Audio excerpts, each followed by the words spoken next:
विनापरवाना कीटकनाशके विकणाऱ्यास छापा टाकून पकडले। कृषी विभागाच्या नाशिक जिल्हा भरारी पथकाने पोलिसांच्या मदतीने छापा टाकून सुमारे 7 लाख रुपये किमतीचे आंबा व केळी पिकाला वापरले जाणारे प्लांट ग्रोथचा बिगर नोंदणीकृत कीटकनाशक साठा जप्त केला आहे। संशयित किशोर एकनाथ ठाकूर हे विनापरवाना कीटकनाशकांची विक्री करत असल्याबाबतची माहिती डॉक्टर जगन भाऊराव सूर्यवंशी, जिल्हा गुणवत्ता नियंत्रण निरीक्षक नाशिक यांना मिळाली होती।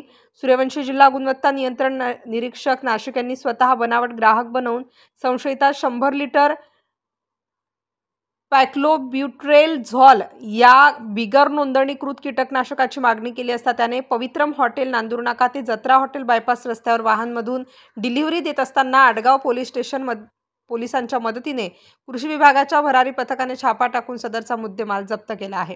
ही कारवाई माननीय सुनील बोरकर, संचालक प्रवीण देशमुख, मुख्य गुणवत्ता नियंत्रण अधिकारी सुभाष काटकर, विभागीय कृषी सहसंचालक नाशिक विभाग अभिमन्यू काशीद, जिल्हा अधीक्षक कृषी अधिकारी नाशिक यांच्या मार्गदर्शनाखाली नाशिक जिल्हा भरारी पथकातील सदस्य संजय शेवाडे, कृषी विकास अधिकारी नाशिक राहुल अहिरे, कृषी अधिकारी पंचायत समिती यांच्या सोबत पोलीस कॉन्स्टेबल DR पाटील व गोसावी यांच्या पथकाने ही कारवाई केली।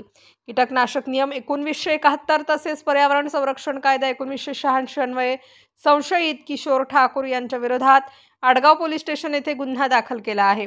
गुन्ह्याचा पुढील तपास पोलीस उपनिरीक्षक निकम करीत आहेत। स्टार न्यूज साठी मोहसिन पठाण, नाशिक।